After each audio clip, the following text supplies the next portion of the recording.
All right, guys, so we're going to start off today's technique. We're going to be cutting a curly layered haircut. Can't wait to walk you guys through this. So the sectioning is very simple. It's straight down the center. So we're doing a center parting, and then I'm working the round of the head with my next section. So I take a diagonal back parting, and then I pull everything over right above the nose, angling my fingers just slightly, creating almost like a triangle to the parting, right? So the parting's angled diagonal back, and then my finger angle is angled diagonal forward, and that's gonna create a nice extreme kind of push of the weight, and you can see it right there, how it gets short to long. And then I'm gonna switch up my technique. So notice that my comb is also a razor. So I'm using the Donald Scott carving comb, which is available on freesaloneducation.com. So I use that tool as my comb. I also have a scissor. So what I'm doing is creating a nice blunt cut for the fringe, and then a soft cut for the face frame. So notice how I split it right at the parietal ridge area, right where that head starts to curve down. I bring everything over to me, cut it blunt with the scissor, get myself a nice hard line, and then as I work down the face frame, I switch up my technique using the razor to create almost a scooping motion with that razor to create a nice soft face frame around the face. Now, this is going to be a curly hair finish. I'm going to diffuse the hair. We're going to make it super curly, so you guys will be able to see how this haircut looks on curly hair. Now, a couple things I'm doing. I'm using a very wide tooth comb. So if I was working with curly hair, which I am here, if I'm working with curly hair, I'm going to use a wide tooth comb because that's going to give me less tension. I don't want to pull the hair too far from where it's going to want to live naturally, right? So I'll work through. Now, a switch up of this technique, once I get a few inches back on the head shape, I go all razor. I go all in with the razor, using the razor to create a really nice soft edge to the layering technique. So what we're doing is we're creating layers around the face, but then also those layers are coming from the back of the head as well. So we're gonna push some weight from the front, push it off to the back.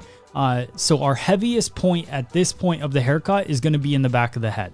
So bringing everything over to me, cutting it with the razor, nice soft edge to the finish, and that is the first side. So you can see all the layers that pop, how exciting this haircut gets. Now to do the other side, what I'm going to do is take out just a little bit from the very front, and then I'm going to bring over the other side and use that as my guideline. One thing I didn't share with you guys at the very beginning of this video that I wish I would have mixed in at the beginning was that I prepared the hair with Donald Scott Prepare, which is a razor cutting lotion. So it helps with the slip and the glide of the razor over the hair. So make sure that anytime you're doing a razor cut, you have a fresh blade, obviously. And Donald Scott Prepare really helps to keep the hair nice and conditioned and healthy as I'm working through it. So again, going through with the blunt cut of the scissor in the fringe area, and then using that razor tool to cut the rest of the section. So using the piece that I just cut as the guide, and then I slide that razor down, creating that scooped effect and getting a really nice feel to the face frame.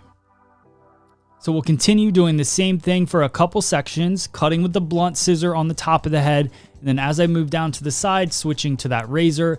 This is why the carving comb was invented, so you could have 3 tools in your hand at once: a comb, a razor, and a scissor, and I can work and mix and match those techniques. So scissor blunt cut here, and then I'm going to go down and I'm going to slide and glide that razor through the face frame.